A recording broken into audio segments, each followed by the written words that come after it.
You're listening to Self-Conscious with Chrissy Teigen, an Audible original podcast. Join me as we explore the cutting edge of health, wellness, and personal growth with the world's leading experts and thinkers. From inspiring stories to actionable insights, our conversations aim to help you lead a healthier, happier, and more productive life.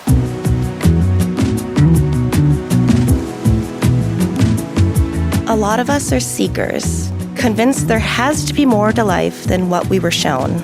But hunger has a shadow. Sometimes the search turns into a chase. Sometimes love feels like rescue and becomes a drug.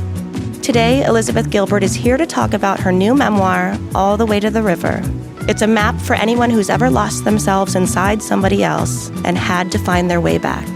You'll hear about Liz and her partner, the artist Raya Elias, best friends, then lovers, what happens when devotion slides into danger, when the house fills with secrets and caregiving becomes enabling. We talk codependency, boundaries, and why feeling good isn't the same as being well. Elizabeth Gilbert, welcome to Self-Conscious.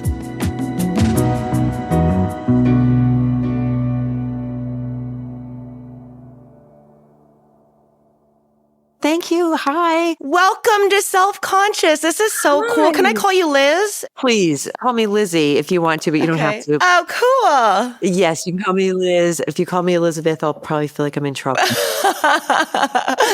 So many of our listeners and so much of the world know you from Eat, Pray, Love, which was about joy, travel, self-discovery, all the way to the river, which sounds so incredibly beautiful and raw.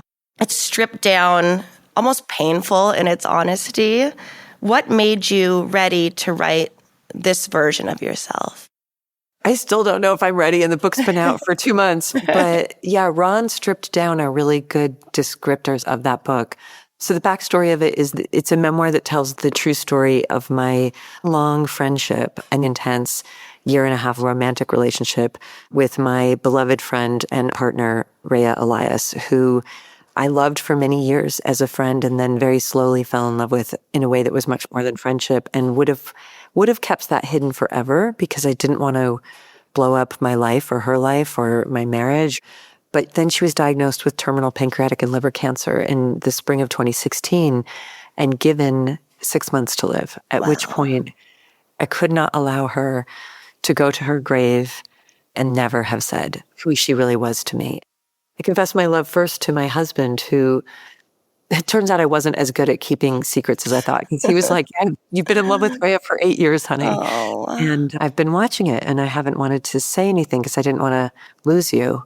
And I'm so glad I didn't, because these have been beautiful 8 years, but you need to go be with your dying wife.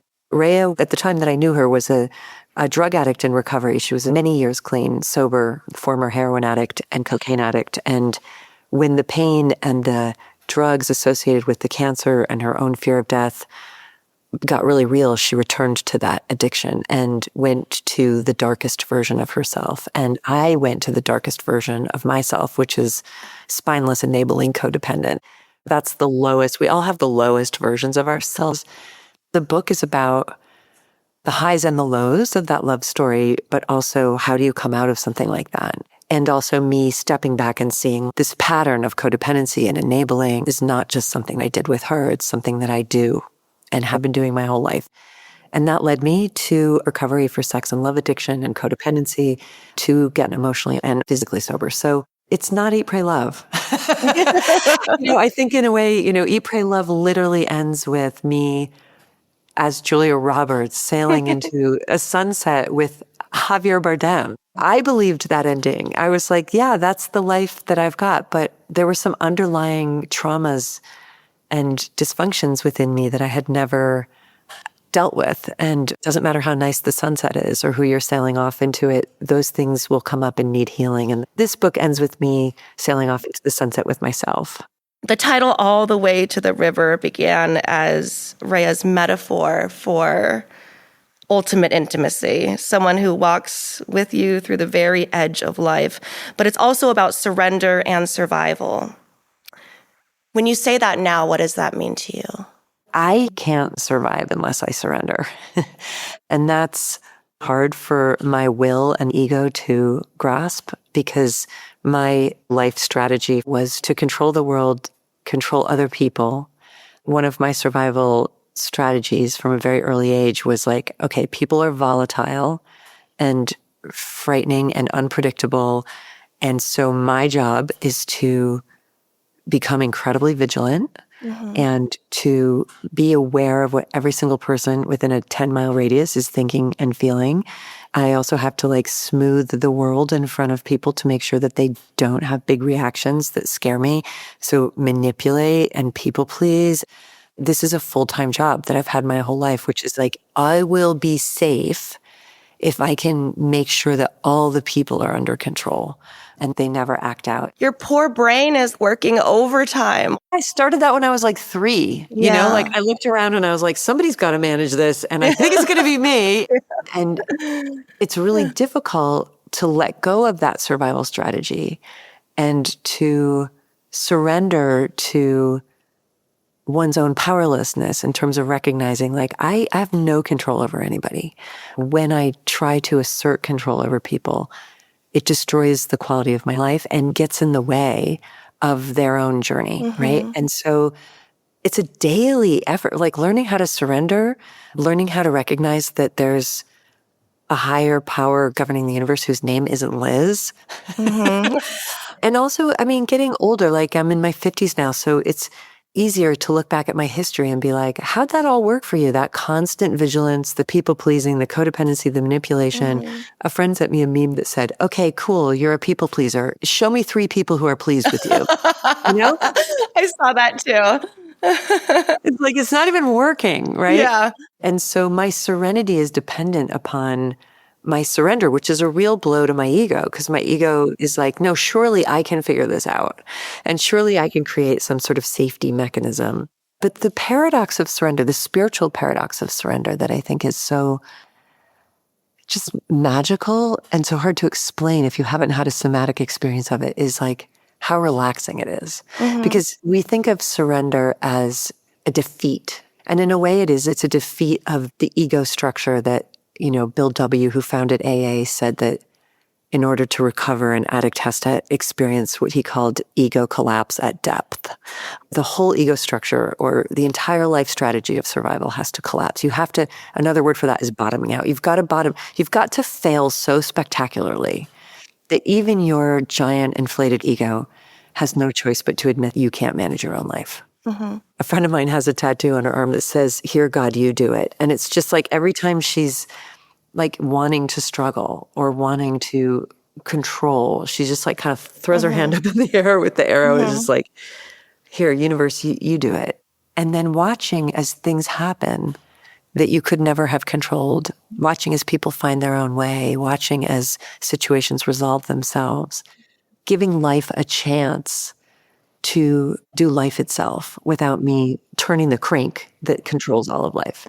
And it's funny because in the 6 years I've been sober, it's like I suddenly don't need all these things I used to need. I don't need the sleeping pills I used to need, or the antidepressants that I used to need, or the anti-anxiety medication that I used to need, or the hormones, or the raft of doctors and therapists and professionals and shamans and like all of these support people that I used to need. I can wake up and just have a day. I don't need to be supported by all these substances and people. And that's miraculous for somebody with a mind like mine. And that's what surrender has brought. You call yourself a love addict and a blackout codependent. What does that mean for those not fluent in this language of recovery? I could make this whole process of this book easier on myself and just call myself a love addict and not say sex and love addict, because there's so much shame for women in that term. But I say it because the program is called Sex and Love Addicts Anonymous, and sex is a really big part of my addiction in terms of how I have used my body and used sexuality as a way to get my real drug. And the real drug is something that we call LAVA, that stands for love, attention, validation, and approval. That's my drug, right? Rhea's drug was opioids and cocaine at the end of her life, but for much of her life, it was heroin and cocaine.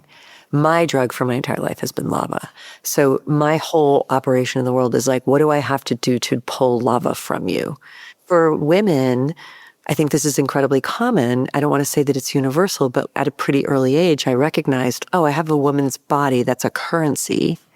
That's a currency that I can exchange for some facsimile, for some love adjacent thing, Maybe not the love, but maybe the attention just for a moment. Or maybe not the approval, but maybe a little bit of validation. Or maybe some approval, but not some love. Maybe some kind of combination of the lava words, right? So that's what I've used my entire life to medicate my unbearable psychic pain that I've been in for most of my life. It's like, if I can get lava from somebody, then I'm going to be all right. Which means I make those people into my drug. Like, I consider a sober day for me as a sex and love addict in recovery is any day where I'm not using another human being the way that I used to use people as drugs. That means no manipulation, no going to you to change my mind or mood, full self-accountability, Wow. my own mind and mood. And there were people I used to use as stimulants, and there were people I used to use as sedatives because this person was safe and it made me feel safe, but it wasn't maybe that exciting, but at least I felt like secure. But then that wasn't enough because I needed the stimulant too. So I would often have multiple things going on. I learned all these terms in recovery where I was like, there's terms for all these things I've been doing my whole life that I didn't know there were terms for. Like intriguing is just another darker word for flirting or sort of communicating to somebody that there might be some sort of a possibility, even if they're unavailable or you're unavailable.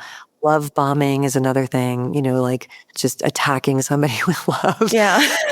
Taking them hostage, love hostage taking is another thing, I have a friend who's in my program who always says, like, I've always presented to the world as this really independent person, except for the one person I take hostage. And that person I make responsible for my entire life.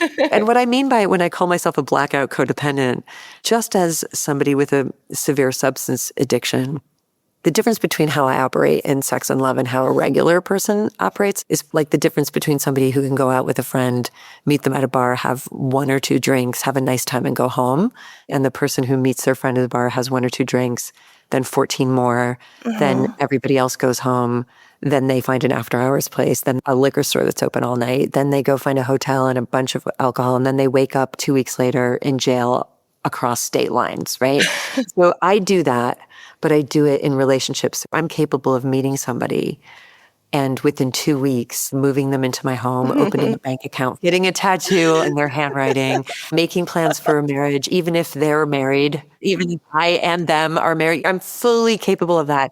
And then waking up often months into this thing, once the lava has started to diminish, and being like, who am I and where am I and what just happened to my entire life? Why is this person living here? Yeah. Yeah. Like, what happened to all the creative projects I was doing that I dropped when I met this person? What happened to all my friendships that I dropped when I met this person? What happened to my dignity? Where did my whole life go? That's what blackout codependency looks like for me. This is tricky in all addictions. In the AA tradition, they call it the invisible line. Where's the line between when a drinker becomes a heavy drinker and a heavy drinker becomes a problem drinker and a problem drinker becomes an addict and an addict becomes like a hopeless addict or a low bottom addict? These lines, sadly, are not very clear. This is why all addictions are so heartbreaking and, in the words of the big book of AA, cunning, baffling, and powerful. And it's also one of the reasons that you can kid yourself that you don't have a problem. Cause it's not like some taxi light goes on over your head that just says like, I'm now in dangerous territory. Yeah. So much of my recovery has been about learning how to somatically recognize the signs in myself of what's not healthy for me. If somebody's living rent-free in my mind, if I'm obsessing about them a lot, if I'm fantasizing about them a lot, again, typically for me, and this is something I have no power over, but I tend to be extremely attracted to people who are emotionally unavailable. Could be somebody who belongs to someone else or somebody who's unattainable, recognizing that that's harmful. But I can chart it with Rhea, because Rhea and I went from being really beloved friends to best friends to deeply trusted figures, and then fell in love with each other, which was very romantic. But the line is need. My favorite teacher, Byron Katie, who's my favorite spiritual teacher, has often said, nobody is safe from me when I need them. Right? So if I have convinced myself that I am not going to be okay without this person, that I cannot live without this person, that I cannot cope or handle my own pain without this person, that this person is the ingredient to save my life or make my life have meaning, or if you take it away, I will never be all right. We're going into addiction territory here. Yeah. Nobody is safe from me when I need them at that level. Then I will use them. And I will contort myself into whatever shape or form I need to be. Mm-hmm. There's a line in Eat, Pray, Love, which is like 20 years ago, people were pointing this out about me. A friend of mine said, you know how some people look like their dogs? Liz always looks like whoever she's with. I dress like whoever I was with. I talk like whoever I'm with. There's this absence of a core self that just will take on the identity of whoever is there. And the other reason that no one is safe from me when I need them that much is if I've decided that you are going to make me be okay, and then I experience the feeling of not okay, now someone must pay. Like now it's your fault. And for years, what I saw in my relationships is that anytime I was having any feeling, if I was with somebody, if I was in partnership with someone or in love with someone, I either gave them credit for that feeling or blamed them for it. So if I was feeling great and you were my partner, then I'm feeling great because you're great. And if I'm feeling terrible and you're my partner, God help you, I'm feeling terrible because you're not taking care of me. And one of the things that's been educational for me about these 6 years that I've spent learning how to live on my own is like, oh, I see I have these waves of feeling great and not feeling great, and there's no one to put it on. Yeah. It's like, who do I blame my life on today? Or who Yeah. do I praise for saving my life today? And again, this goes back to just this core absence of a formulated self, which is, I think, something that a lot of women struggle with in a culture that tells you that you are only what you are in relation to others.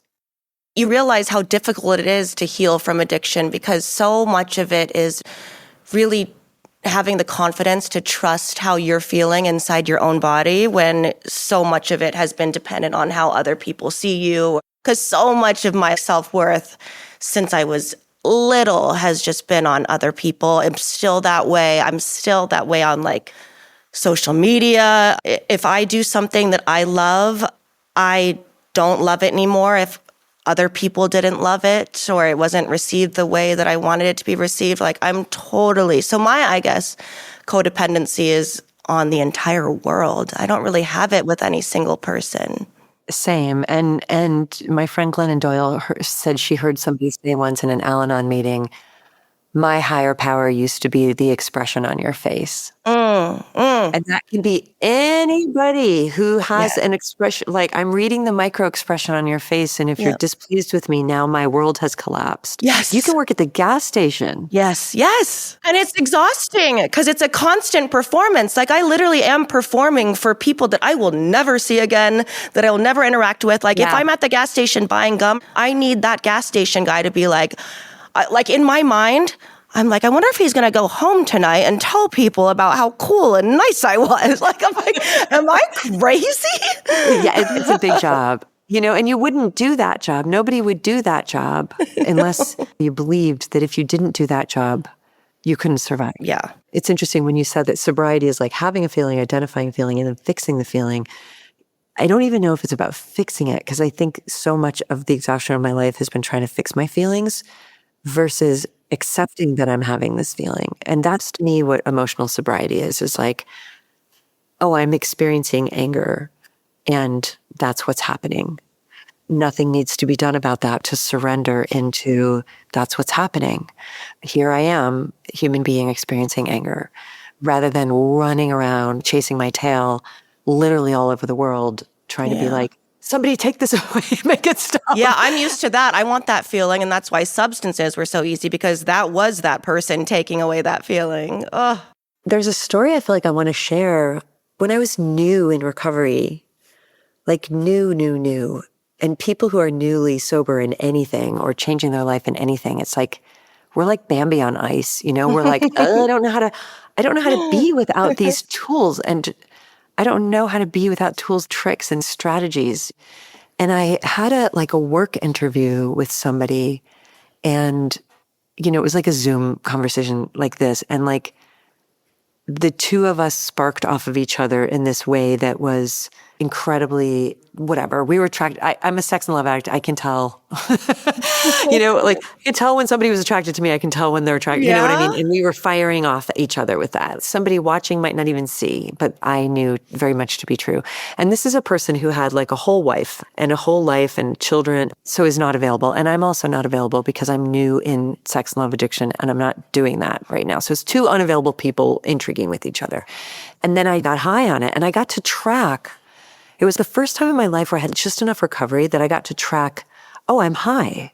This feeling of cortisol dump, this adrenaline dump, the dopamine. Is it that feeling of a crush? Like, would it be compared to that, like that excitement? Yeah, it might as well be whippets. I mean, Yeah. I've done tons of substances, but nothing will get me higher than that. It's like I'm floating, butterflies in my stomach, blushing, all these physiological things are happening. Like I'm talking faster, I'm laughing more, and I feel giddy, and like the world is brighter colors. And I'm like, oh, I'm fucking high. Wow. This is what this is. This energy field that's happening between us. This is what it creates in me. And then barely slept that night, thinking about him, fantasizing, imagining. And then morning, he called me and left me a message that was really flirty and intriguing. And I got high again. I was like, oh my God, he's into me, Yeah. But for the first time in my life, instead of acting on it, I actually just sat. I was actually right on that couch behind me. I'll never forget it. I sat there and I meditated on what I was physically feeling. And I watched it as an observer. I'm like, I really want to learn what this addiction does to me. And, I was almost hyperventilating. I was shaking. My mind was ping-ponging. And I wanted to send a flirty text back to him. In the past, I would never have been able to resist that. Yeah. And I could have also bullshitted myself left, right, and center and said that what was happening wasn't happening, and that it's just two people having a fun conversation. And there's no threat to his wife, his children, my life, his life, but I would have never been able to restrain myself. But in that moment, I was able to just sit with myself. And I remember putting my hand on my heart, and some older, wiser part of me, I could feel like the teenager in me who, for the first time in her life, felt like she had power because she had sexual power. And I felt that she was driving the moment. And I just put my hand on my heart and I said out loud to her, sweetheart, I know why you want this. And I know what you think that you're going to get out of this. And I am not mad at you. I know everything. I know your whole history. I know why this seems like such a good idea. I promise you, I can take better care of you than that married man can. Oh. And I know you don't trust me yet because I haven't taken good care of you at times, but what you think you're going to get there, you're not going to get there. And I could feel her pulling out of me. And I just kept saying, come back and give me a chance to see the kind of life that I can give you, the kind of love that you've always wanted, the kind of attention that you deserve, the kind of care that you've been so hungry for. Give me a try. Let a middle-aged, affluent woman take care of you rather than some dude who belongs to someone else who doesn't have any time for you and is probably a sex and love addict himself, It was the first time in her life she came back into me. And then she cried. Then I just cried because she was she wanted that so much. And I was like, I get it. But we're doing life differently now. I think so much of sobriety is just saying we don't do what we used to do. We're going to do this now. We're going to actually feel the heartbreak. We're going to actually feel the desire. We're going to actually feel the longing and the confusion. But we don't do what we used to do because I can't handle wrecking my life or anybody else's life. It goes against my core values. I'm not somebody at my true heart who wants to take somebody's husband. Yeah. Yeah. No, I'm not a person who would ever want to cause harm to anybody. It honestly sounds like one of the most complicated addictions. We know meth, heroin, cocaine, alcohol, cigarettes are bad. Yeah. But sex and love are good. And joy and that feeling of a crush and those butterflies in your stomach, those are natural, endorphin-inducing, beautiful things. So you've had to tell yourself that your version of that isn't safe or isn't right. And that seems so much harder than anything that I've ever been addicted to. The way I've heard it described, it's more like a process addiction, like food addiction. People who have really serious food issues. It's I've heard it said about alcoholism or drug addiction. You take the tiger, you capture the tiger, which is the addiction. You put it in a cage, you lock the cage. You put the cage in the basement, you lock the door, and you never go near that door. So it's, in a way, it's really straightforward. The tiger's in the cage in the basement. As long as the tiger stays in the cage in the basement, everybody is safe. With food addiction, which I think is the hardest, because you cannot live without food. Yeah. They have to go down in the basement 3 times a day, take the tiger out of the cage, walk it around the block, Yes. Yeah. get it back into the cage, lock the cage again, come back out of the basement, lock the door, and then do it again a few hours later and not be destroyed by the tiger. I don't think any of the addictions are easy. That is true. And the world is filled with temptation for whatever your issue is. But the difference between love addiction, sex and love addiction, and the food addictions is you actually don't have to have sex to survive. You do have to have love. And a lot of times I was using sex as a way to try to get love. What made you pick up the phone and ask for help? So my lowest moment was I was at the end of my power. And I think that's where people have choices to make. How did you feel? I felt like I was trapped in hell. So Rhea was a hospice patient, which meant she had limitless access to opioids. Because when you're in hospice, they give you basically all the painkillers that you could want because you're dying of pancreatic and liver cancer and you're in excruciating pain. So she had that going on. And it's like she had a free pass in a way because nobody's going to say that she shouldn't be taking handfuls of morphine. Nobody's going to say that she shouldn't have all those fentanyl patches. I mean, the doctors for months were like, she could die at any moment. Her disease is so advanced. So in a way, there was like this consequence-free situation that she was in. Also, I was enabling it by supporting her habit, making it possible for her to buy other drugs, taking care of her life so that she never had any consequences. Like one of the good definitions of codependency is you're living in such a way that the other person can't feel their own consequences. You're smoothing away all their consequences so they have no motive to change. And we found out that we were getting evicted, not evicted for bad behavior, but the landlord was selling the apartment that we were living in and we had to move. That same week, my bank account got hacked by Russian hackers and all my money was gone. And so suddenly she became really abusive to me. I had no power over her because I couldn't say, if you keep doing this amount of drugs, you're going to die. She was dying. Her anger about dying kind of gave her a free pass to be as much of a dick as she wanted to be. And who's going to challenge that? How am I going to move my drug-addicted cancer patient to a new home who's paranoid and abusive? And I wasn't sleeping because she wasn't sleeping and I was in caregiver fatigue. And like, I just reached the end of myself and thought I should kill her. We have all these drugs in the house. We have all these fentanyl patches in the house. Like we have all these sleeping pills in the house. If I made some sort of concoction, I was like, I'm going to kill her.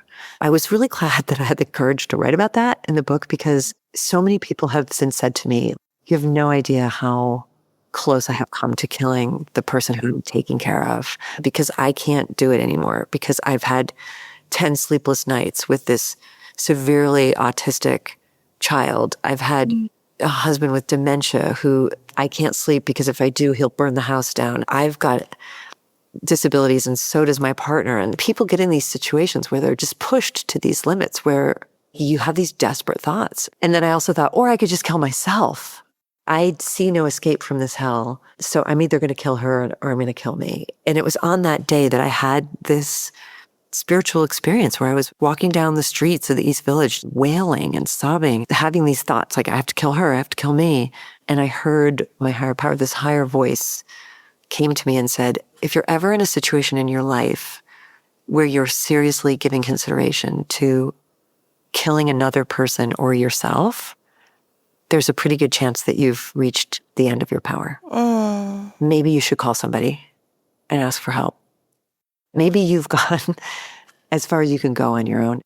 Who do you call in a moment like that? I called every single person I knew. I remember sitting in the park in Tompkins Square Park and calling all day. And I just left Rhea. And partially it's like I hadn't left her because I was genuinely afraid she was going to burn the apartment building down because she refused to stop smoking indoors. And she was smoking and like dope sick, nodding off. And her cigarettes were setting like the bedding on fire. And like, or she was going to wander into the street and get hit by a car, or she was going to get arrested, or she was going to have a fall.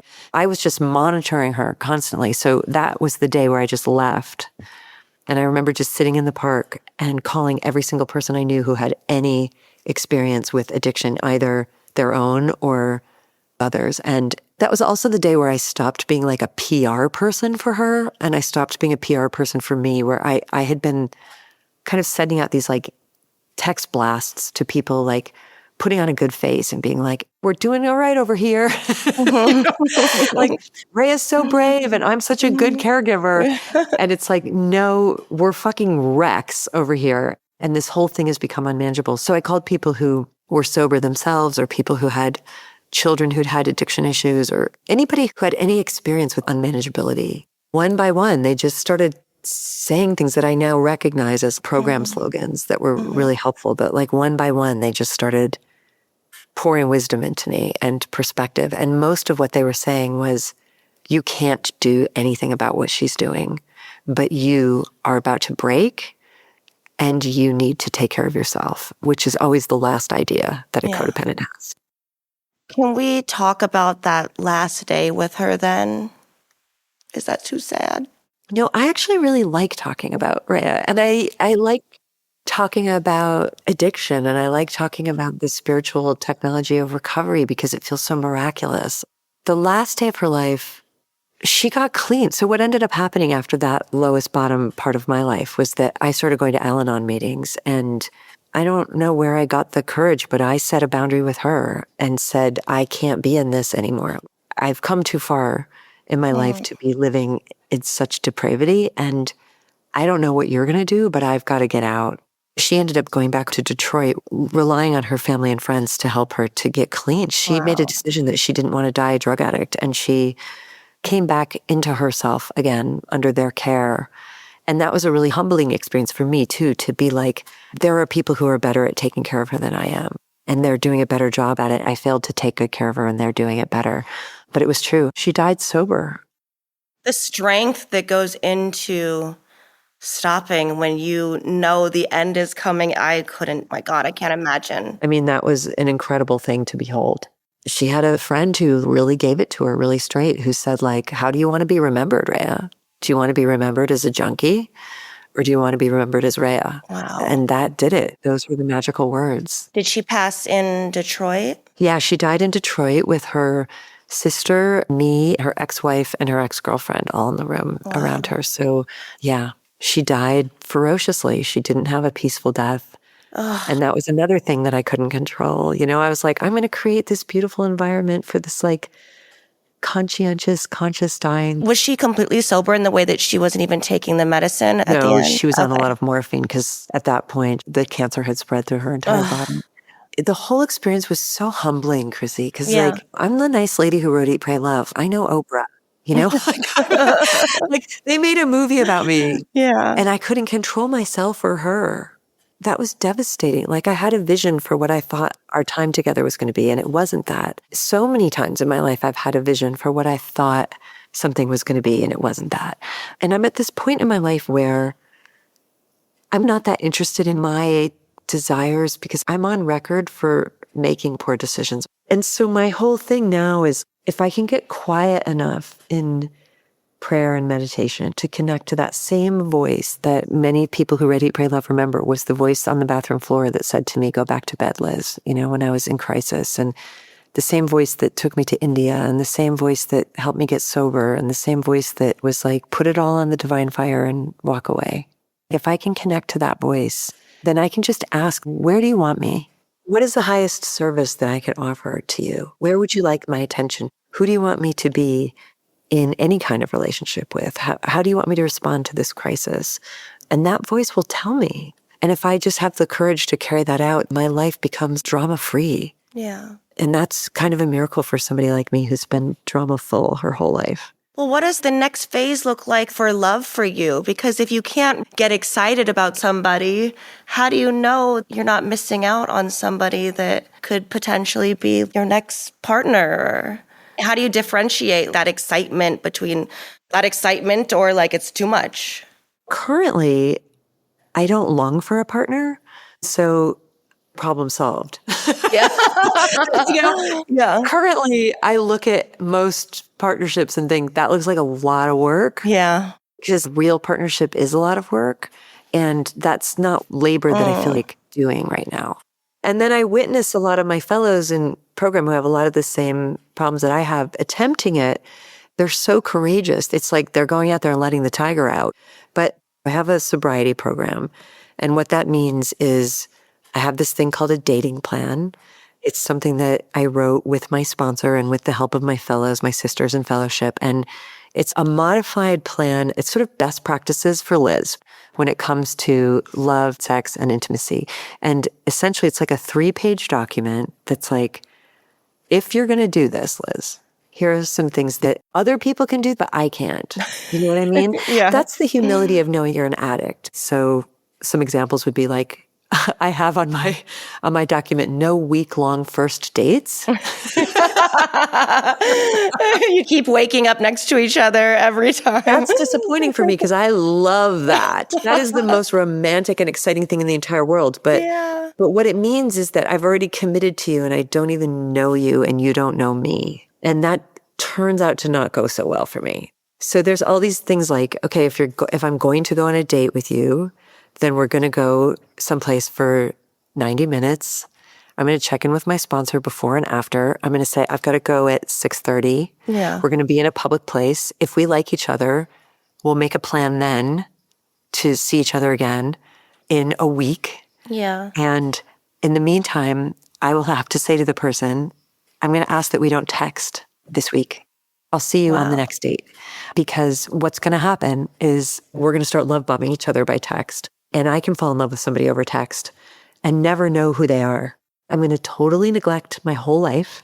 I'm going to be staring at my phone all day waiting for that text. I'm going to be reading it like scripture to be like, what does that mean? Yeah. All the shit that I do that I just disappear into. And so the reason I can't see you for a week is that I need to come home and remember that I love my life. And remember that I love my home and my dog and my friends and my work and my body and my meditation and my practices and my food and my family. And I don't want to throw that away because the greatest romantic thing for me is let's throw our lives away for each other. Let's blow everything up for each other. I actually don't want to blow up the life I've built, but I will. Given the chance. Given the chance, I will. There's limits on physical intimacy. Like how many dates in public before we're alone together. Like we're not going to go play house in each other's homes when I don't even know you. I need to see how you treat the waitress. I need to see how you talk on the phone to your friends. I can fall in love with somebody so fast. Yeah. And then I end up with them and I'm like, I don't even like you. I don't respect you. I don't like the way you are in the world. So no moving somebody into my house. A big one for me is like, no fantasy falling in love on vacation with somebody you're never going to see again thing, because that can disrupt my life. Chrissy, I've got to stay in reality. And that's so boring to me that it actually takes away my interest in being in a relationship. Because if I can't like get the high, then actually this is a really great question. Yeah. And this is the question I was like, this is fascinating. Like if I can't get the high, I don't want boring things you have to do to keep a relationship going, which means I don't want a relationship. Yeah. I just want to get high. For some people, it would be like, okay, that's like a withholding and I'm going to want you more now. And I'm going to think about you more because I don't know what you're thinking. And for some people, that would be like an extra turn on. But you've learned so much about yourself that it's not like that anymore. I watched when cocaine was reintroduced into Rhea's system after more than 25 years. Within a day, that became the most important thing in her life. And I remember saying to her after the first week, I said, the God of this house used to be love, and now the God of this house is cocaine. And I watched her not give a shit. and I just watched her looking at me like, how can I get more money from you to get more? You know what I mean? Wow. Like addiction doesn't die. It just waits for an opportunity to come back. I don't have delusions about what I'm capable of becoming or rather unbecoming. And I don't want that. I also am enjoying really loving having total autonomy over my own life. I love that I don't have to run anything by anybody.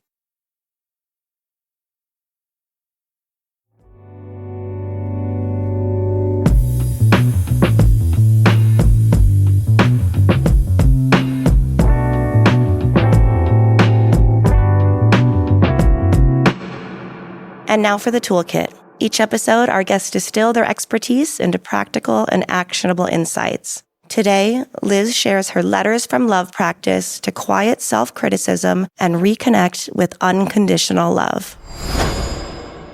So here is an exercise I've been doing for many years, and it's called Letters from Love.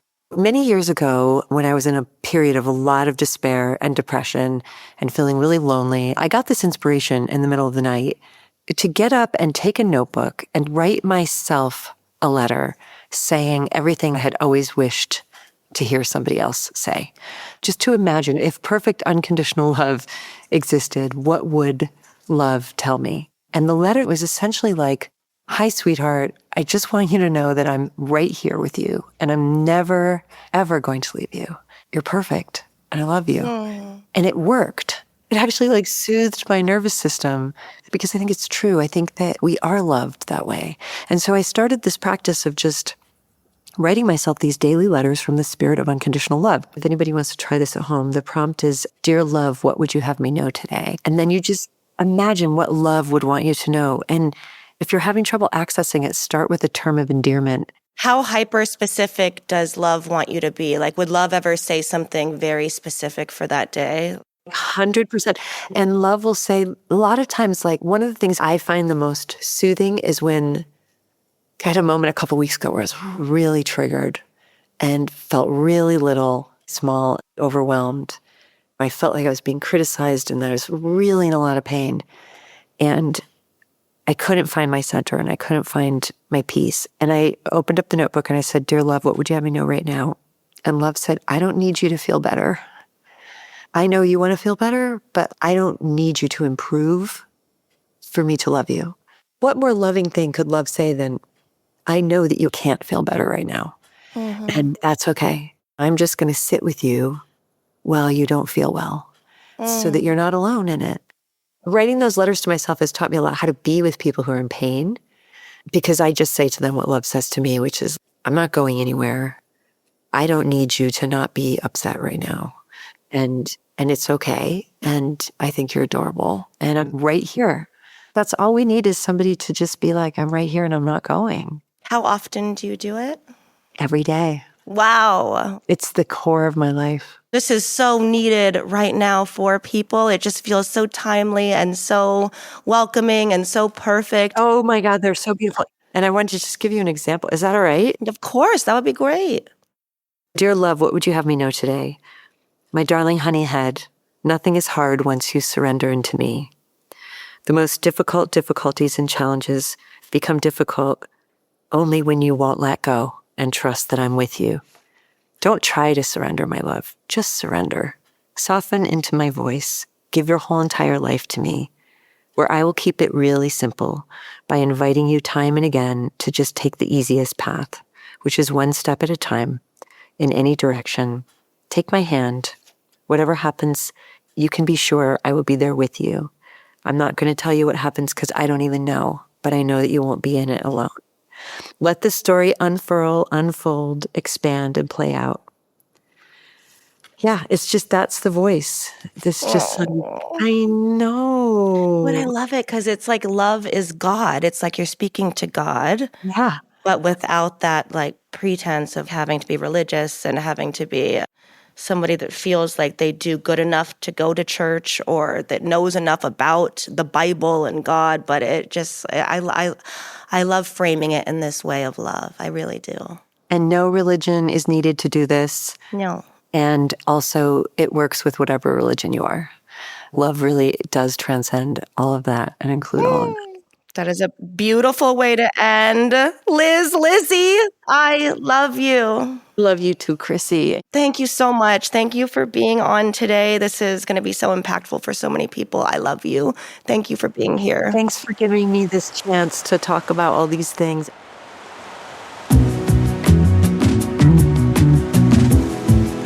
Elizabeth, I want to thank you for joining me today on Self-Conscious. Elizabeth Gilbert's All the Way to the River is available on Audible. Until then, tune in, turn on, and feel better. This is Chrissy Teigen, and you've been listening to Self-Conscious, an Audible original podcast.